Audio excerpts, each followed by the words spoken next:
오늘은 그 구원의 첫 관문이라는 주제로 좀 나누고자 합니다. 여러분, 하나님께서 우리에게 반드시 허락하는 것과 또 허락하기를 원하시는 것과 또 특별히 허락하는 게 있어요. 그러니까 반드시 허락하는 건 성령 세례입니다. 받으면 구원이에요. 근데 상당수가 받지 못한다는 겁니다. 또 허락하시기를 원하시는 것은 성령의 열매예요. 그러니까 성령 세례 받은 사람에게 주어지는 선물이죠. 구원 받은 자에게 허락한다는 겁니다. 또 주님의 일꾼에게는 사역을 잘 감당할 수 있도록 특별히 또 성령의 은사를 부어주세요. 여러분, 성령 세례는 뭘까요? 성령 세례란 죽은 자에게 새 생명을 주는 성령의 초자연적 역사입니다. 그러니까 구원으로 초대받은 자에게 성령이 내주하시는 평생에 단 한 번 임하는 사건이에요. 그러니까 중생한 자는 성령 세례를 받은 자입니다. 예수님께서도 이 사실을 인정하셨어요. 우리 요한복음 3장 5절 예수께서 대답하시되 진실로 진실로 내게 이르노니 사람이 물과 성령으로 나지 아니하면 하나님의 나라에 들어갈 수 없느니라. 그러니까 성령 하나님께서 택자에게 임하는 순간 성령 세례는 주어지는 겁니다. 그러니까 신앙인은 성령의 역사로 세례를 받은 귀한 하나님의 자녀예요.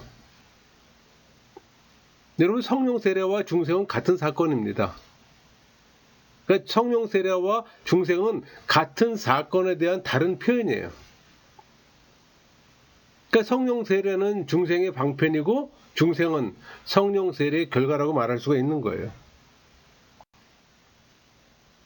그러니까 오순절주의는 성령 세례의 증거는 방언이라고 주장하잖아요. 근데 절대 그렇지 않아요.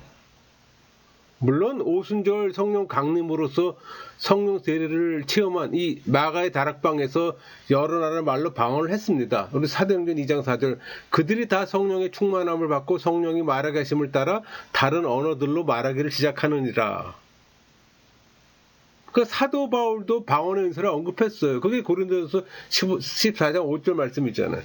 나는 너희가 다 방언 말하기를 원하나 특별히 예언하기를 원하노라. 만일 방언을 말하는 자가 통역하여 교회의 덕을 세우지 아니하면 예언하는 자만 못하니라. 그러니까 오늘날 표준은 마가의 다락방보다는 3,000명에 가깝다고 말할 수가 있어요. 3,000명은 그 베드로의 설교를 듣고서 마음에 찔려 죄사함을 받아 성령 세례를 받았지만 방언했다는 기록은 없습니다. 성령 세례를 받은 사람은 누구나 다 방언을 말하게 되는 것은 아님을 알 수가 있는 거예요. 그러니까 오순절에서 주장하는 것하고는 다른 개념이죠. 오순절에서는 성령 세례 받으면 다 방언한다고 주장들 하잖아요. 오늘날 개인적으로 성령께서 허락하시는 방언의 은사를 부정하는 게 아니에요. 그러나 방언은 못하지만 신앙인으로 신앙생활을 하는 사람들을 얼마든지 찾아볼 수 있다는 것도 중요한 사실이에요.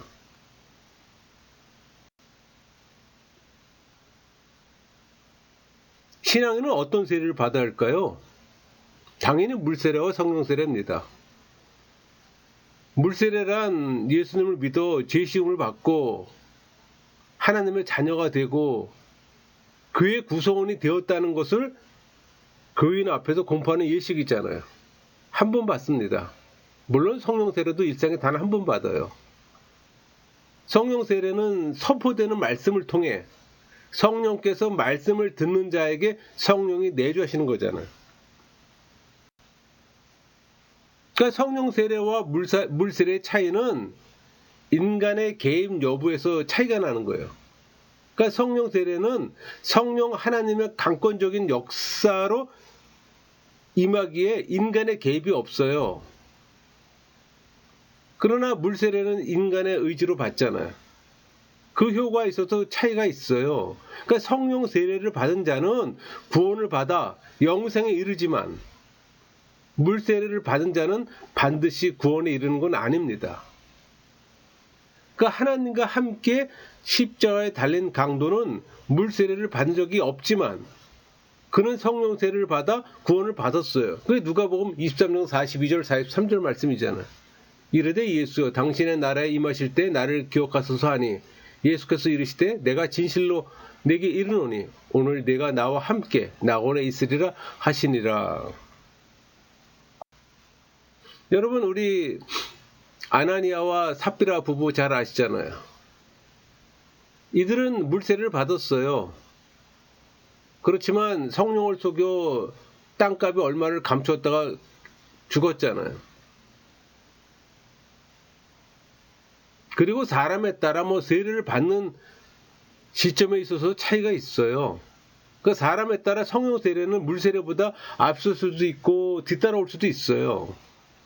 또 물 세례를 받고 얼마간 지나서 성령 세례를 받을 수도 있으며 또 성령 세례를 받고 나서 물 세례를 받거나 둘 다 동시에 받을 수 있는 겁니다.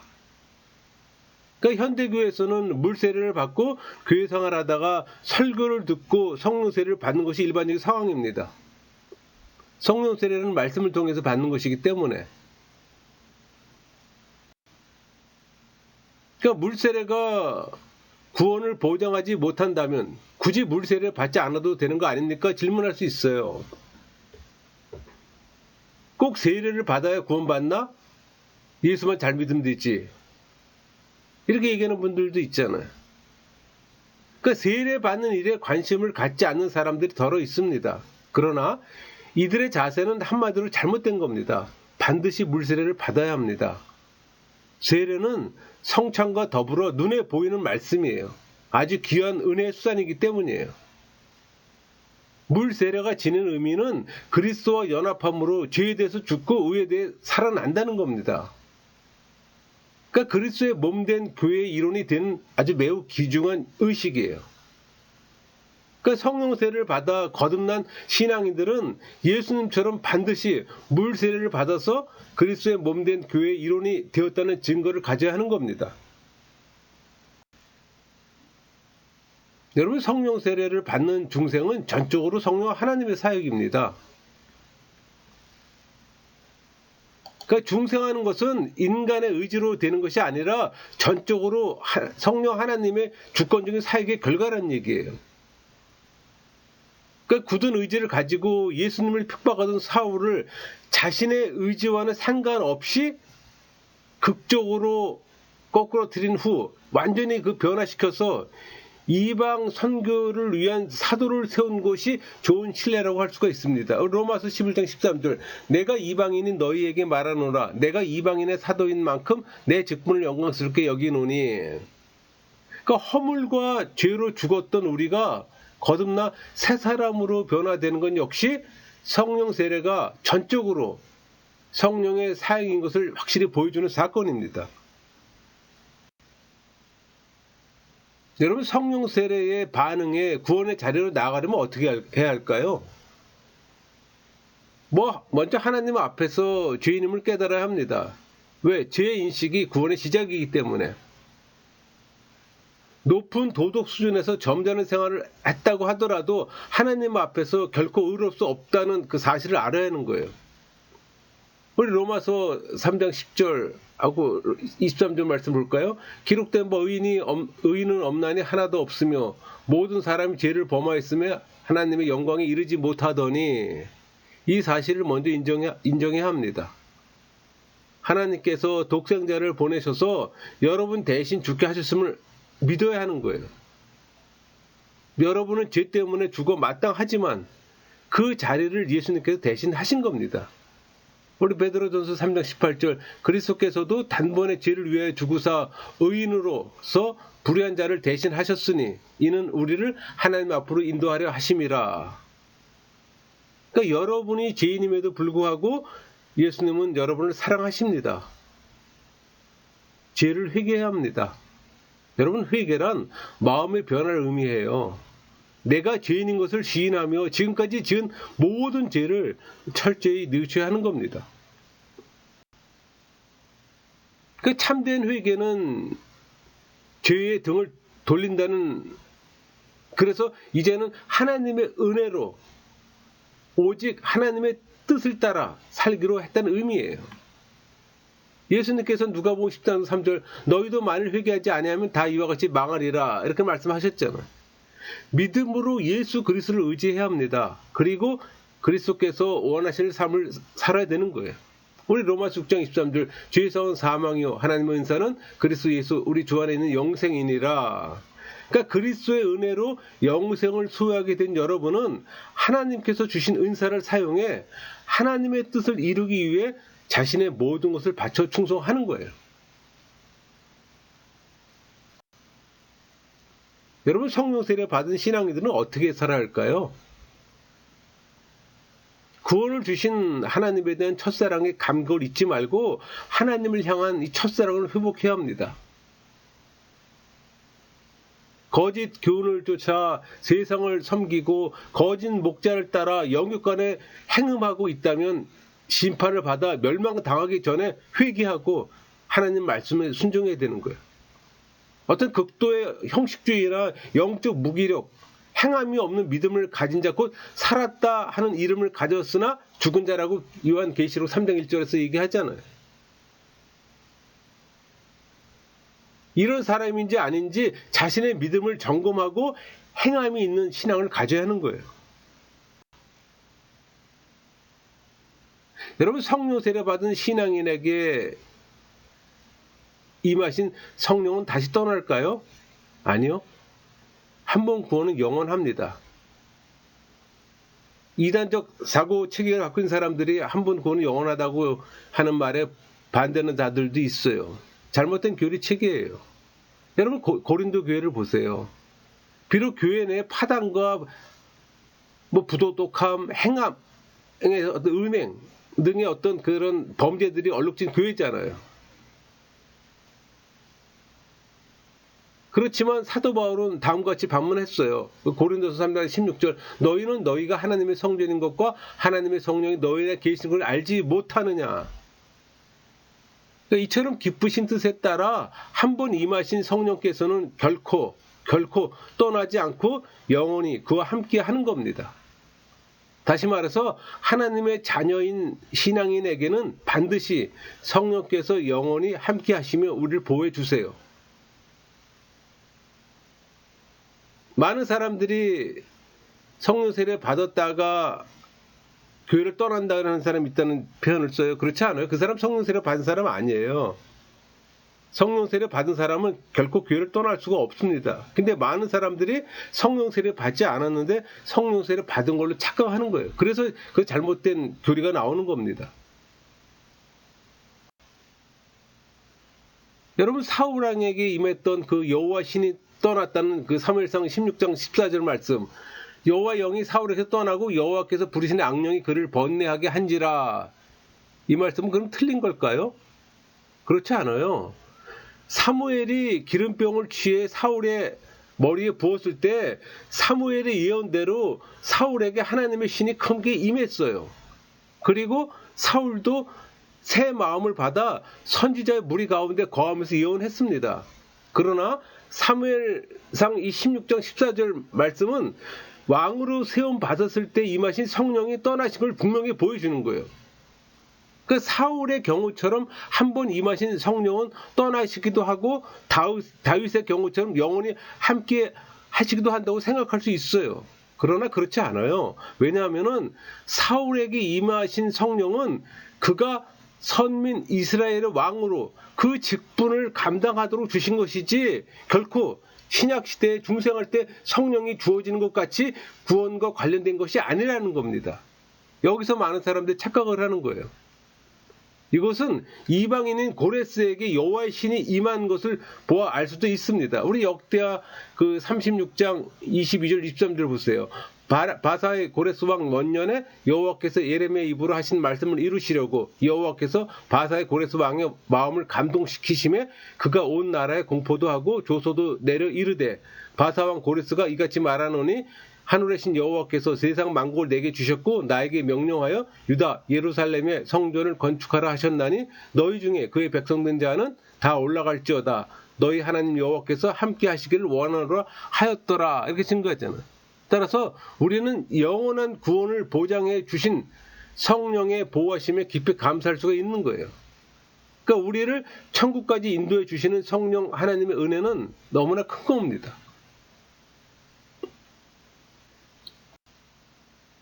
여러분, 성령께서 우리 영혼에 내주하신다는 표현, 이 거하신다는 의미는 뭘까요? 우리가 하나님의 말씀을 따라 진정 예수님을 믿고 거듭나게 되면 성령이 우리 안에 영원히 거하세요. 이것을 성령의 내주함이라고 표현합니다. 그 말은 성령 세례를 받고 거듭나면 성령께서 영원히 우리 안에 거하시게 되는 거예요. 다시 말해서 예수 그리스도를 영접함으로 우리가 예수 안에 또 성령이 우리 안에 거하시게 되는 걸 말하는 거예요. 그러니까 성령께서 우리 심령과 함께하는 걸 말하는 겁니다. 그러니까 예수의 믿음으로 성령 세례를 받은 자에게 성령이 떠나지 않고 영원히 함께 거하는 놀라운 축복을 체험하는 겁니다. 놀라운 일이죠. 이 일이 여러분에게 일어났으면 좋겠습니다.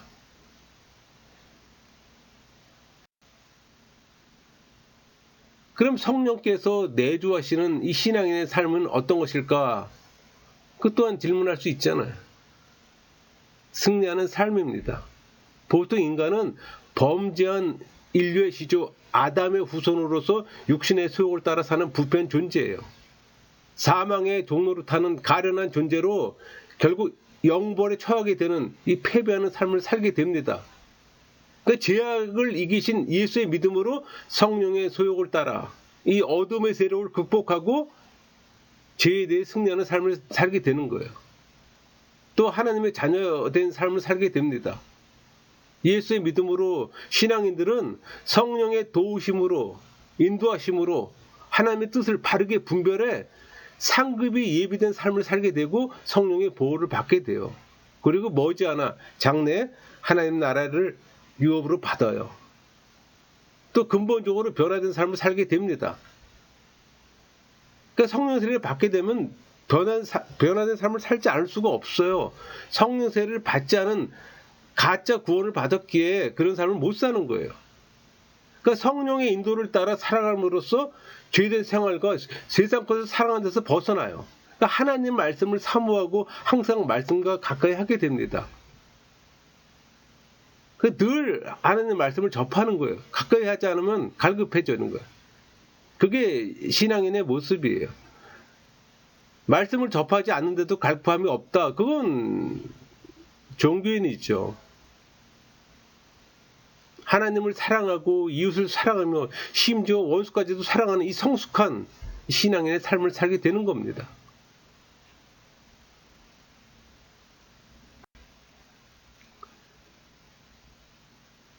여러분, 하나님의 자녀의 삶을 사는 신앙인이 성령을 근심시킬 수 있을까요? 성령의 인도를 받는 신앙인이지만 우리가 온전히 하나님의 뜻을 따라 살 수 없을 뿐 아니라 죄인의 어떤 속성을 벗어나 완전한 성화된 상태가 아니기 때문에 우리는 성령을 근심시킬 수가 있어요. 성령은 순결의 영이시며 평화의 영이시며 또 온유하신 분이심을 보여줍니다. 따라서 성도가 이런 삶을 살지 못하면 성령께서 근심하게 되는 거예요. 우리 안에 거하시는 성령께서 근심하지 않도록 늘 삼가 조심해야 합니다. 우리 에베소 4장 30절 하나님의 성령을 근심하게 하지 말라. 그 안에서 너희가 구원의 날까지 인치심을 받았느니라. 그러니까 성령의 지배를 받아 성령께서 원하는 삶을 삶으로써 성령을 기쁘시게 해야 합니다. 늘 조심해야 하죠.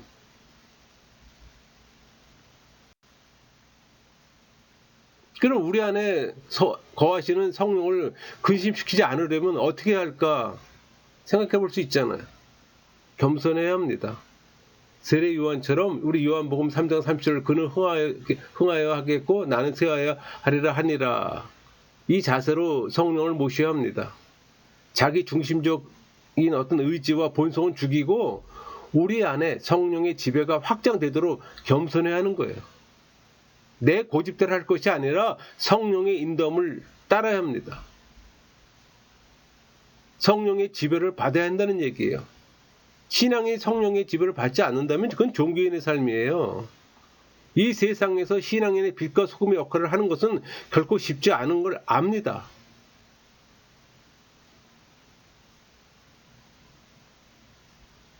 신앙인의 삶을 사는 사람은 사람의 힘과 지혜로 할 수 있는 게 아니에요.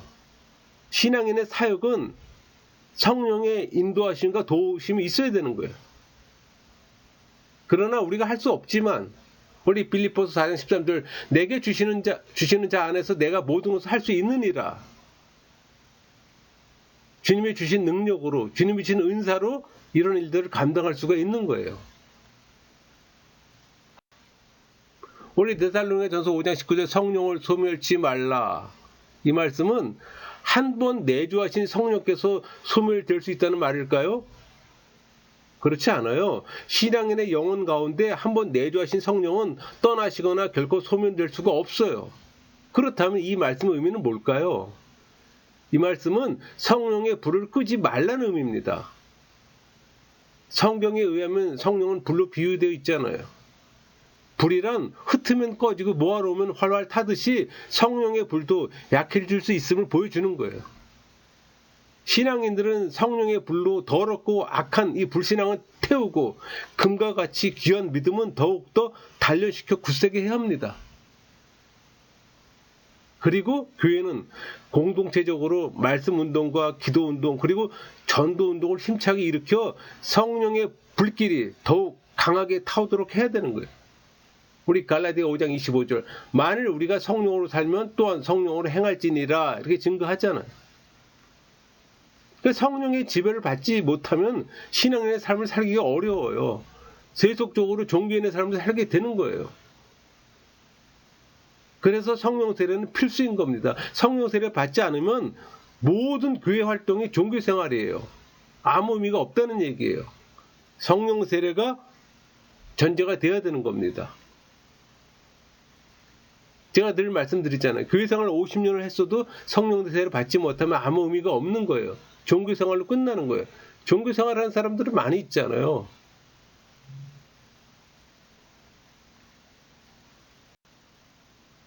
여러분 성령을 소멸치 않으려면 신앙인들은 어떻게 할까요?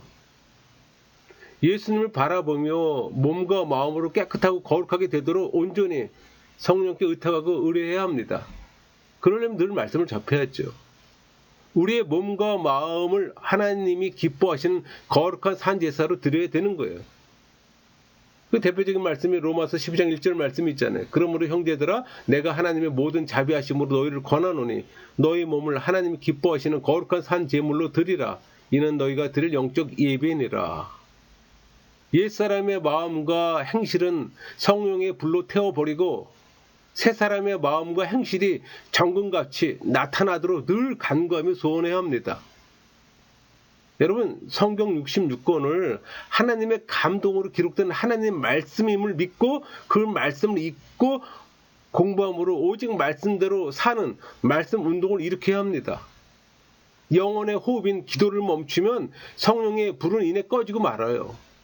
혼자 기도할 뿐 아니라 두세 사람이 모여서 기도함으로 이 성령의 불이 개인은 물론 우리 교회에 타오르도록 기도 운동을 일으켜야 되는 거예요.